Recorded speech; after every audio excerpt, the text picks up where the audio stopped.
In this video, I'm going to teach you exactly what not to listen to and exactly what you do need to listen to, what statistics you need to learn in order to be able to properly analyze the real estate market for yourself so that you know where the market is headed. My name is Dave Rupp, also known as Dr. Hot Rod the Realtor. I'm a real estate agent for Exp Realty in Southern California.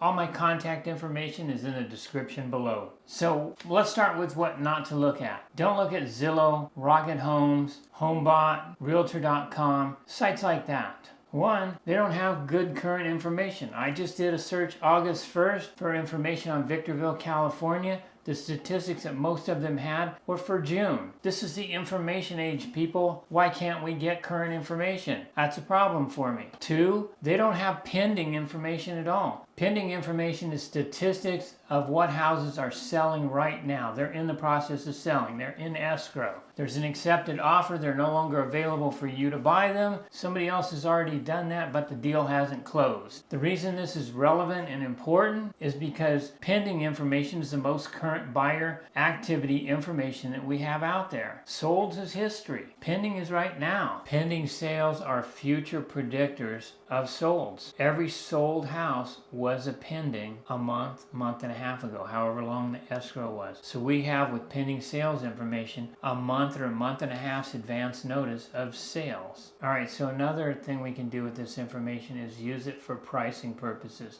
All right, so let's take an example. Say we look at a house that's 3 bedrooms, 2 baths, very standard, normal, tract type home, and we do a report of pending sales for a 3-bedroom, 2-bath, standard lot size, and we see that the average house is selling for $425. So we definitely wouldn't want to go on the market at $475 when everything that's pending right now, remember our most current information, suggests that the price should be $425 to sell that house. A pending report can also show us what the most popular type of houses are in a certain city. So say, for example, we want to run a pending report for Hesperia, California, and we want to look at a certain price range, say $400,000. What can you get in Hesperia for $400,000? Okay, so we run that report and we see that 80% of the houses had 1 acre of property. Well, that's going to tell us that more than likely you're going to be able to get a property with 1 acre. Here's another example of a situation. What happens if you list your house for $425? It's a 3-bedroom, 2-bath, and you think it's priced right based on all the other sales and comps that you looked at before you put your house up for sale, and it sits there and sits there and sits there. But then you look at the statistics on days on market, everybody else is selling in 3, 5, 7 days. The market seems like it's hotter than a firecracker. Well, if you go back and you look at a pending report, you can see what type of homes are being sold in the 3 to 5 days. Maybe the homes that are desirable are ones in a certain neighborhood. Maybe the homes that are selling are all by the freeway. In that case, and your house is over by Hesperia Lake, well then you may just have to wait a little longer, but you wouldn't want to dump the price too quickly thinking, hey, my house is overpriced because everything else is selling in 3 to 5, 7 days or something, when the things that are selling are in a different area or a different thing that's being sold. So this information is necessary and valuable. Do you want to be making important financial decisions based on old information? I sure don't. The next problem I have with these sites is inconsistencies and conflicting information. I'll give you some examples. On that same search I did just a day ago when they didn't have any information any more current than June, they also had conflicting statistics and some that just were not even close. So one of them said there's 820 active homes for sale. Another one says 553. That's a pretty big difference. Well, that's not the worst of it. The worst of it is there's actually only 304. Here's another example. One of the sites said in Victorville, California last year, we had a 7.8% increase in home values over the year. But yet another site said we had a 2.6% decrease in home values over the year. And then a third site said 2%. That's a huge difference. A 7.8% increase or a 2% decrease. That's a pretty big span. Who do you believe? Not one of those people, I'll tell you. Okay, so who do you believe? For statistics, the MLS, Multiple Listing Service, is a service that all realtors use to post any listed house for sale and all the statistics and information about that sale. 43 of every 50 homes sold are sold through the MLS. There are some that don't get sold through the MLS, but it's a very small number, 7 out of 50. The types of homes that don't get sold through the MLS would be family transfers, like if somebody died and somebody bought the house from the estate that was a relative, or maybe a father decided to sell his house because he was getting old and he sold it to a kid, something like that, some type of interfamily transfer. Also, some for sale by owners actually get sold without an MLS listing. It's not very common, especially in the normal market. The bottom line is the MLS has the best data, most accurate, most up-to-date, most current. And the MLS service reports all the data the same way all the time so that we can look at it and compare it with past data. If you don't have access to MLS data, you can get it from me. Just reach out to me. Again, all my contact information is in the description below. Reach out to me and I'll get you what you need. Just tell me what you want. Okay, so next let's take a look at what types of data we need to be looking at so that we can get a good idea of where the market's headed and where we're at right now in it. As we look at the data, remember we need to filter it all through the economic principle of supply and demand, because real estate is driven by supply and demand. If the supply of houses is low and the demand is high, it's going to drive prices up. And vice versa. If the supply of houses is high but the demand is low, it's going to be tough to sell the house. Sellers are going to be forced to lower the price if they want to sell their house. Okay, so keep that in mind as we're looking at each of these statistics, how they would affect supply or demand. Okay, we'll start off with inflation. Inflation is when you can't buy as much with your money today as you could in the past. Usually it's looked at month over month or year over year. How does inflation affect real estate? Well, think about it this way. When inflation goes up, we can't buy as much with our paycheck as we could last month. And that makes us nervous. So then we start cutting back on expenses, especially bigger expenses like buying a car or a house. So if the number of people who are willing to buy a house or who can afford to buy a house starts decreasing, then that's going to affect the real estate market. Buyer demand goes down. Another thing that inflation can affect is the interest rate. So interest rates is another thing that we like to watch. When rates go up, it causes some buyers to not be able to qualify to buy a house. It causes other people to not want to buy a house. The reason for that is because as interest rates go up, your payment goes up for the same dollar amount of house. So say for example, you have a $400,000 house, you want to do a 30-year loan on it. If your interest rate goes up 1%, that actually means your house payment is going to go up about $240. Some people, that $240 is going to make the difference whether they can afford to buy that house or not. Maybe the lender looking at their numbers is going to say you can't afford another $240 in the payment.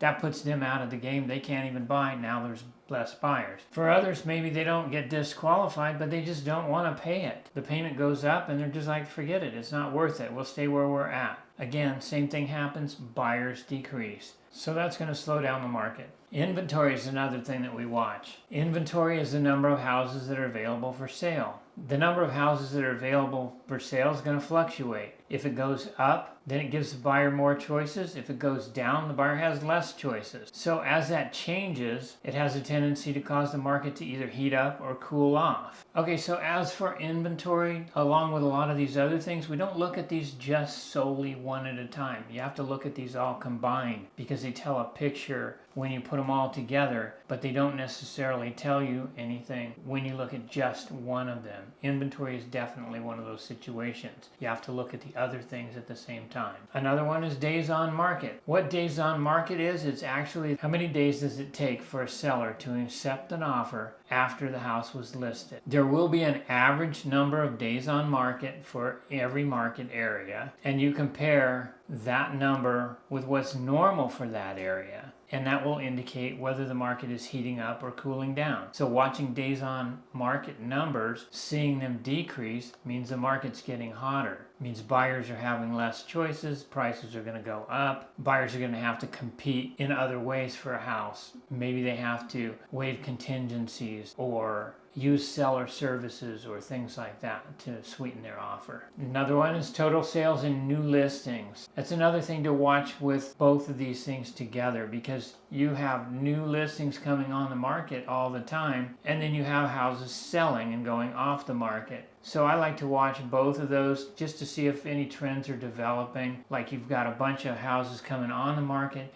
and not too many being sold, then that indicates that the market's cooling off, and vice versa. Next, active listing. We'll look at the active listings and just see if the number's increasing month over month, indicating that the market's cooling off again. If the active listings are decreasing, that indicates that the market's heating up. The houses are getting bought up. Active listings can be affected by not only new listings coming on and solds going off, but also can be affected by canceled listings. So maybe somebody doesn't like their real estate agent, they just cancel their contract with them. Or an expired. They run the whole course of their term, maybe 6 months is their contract. They run the whole 6 months out and the house doesn't sell. They just expired. They don't relist with the agent, so the property comes off the market.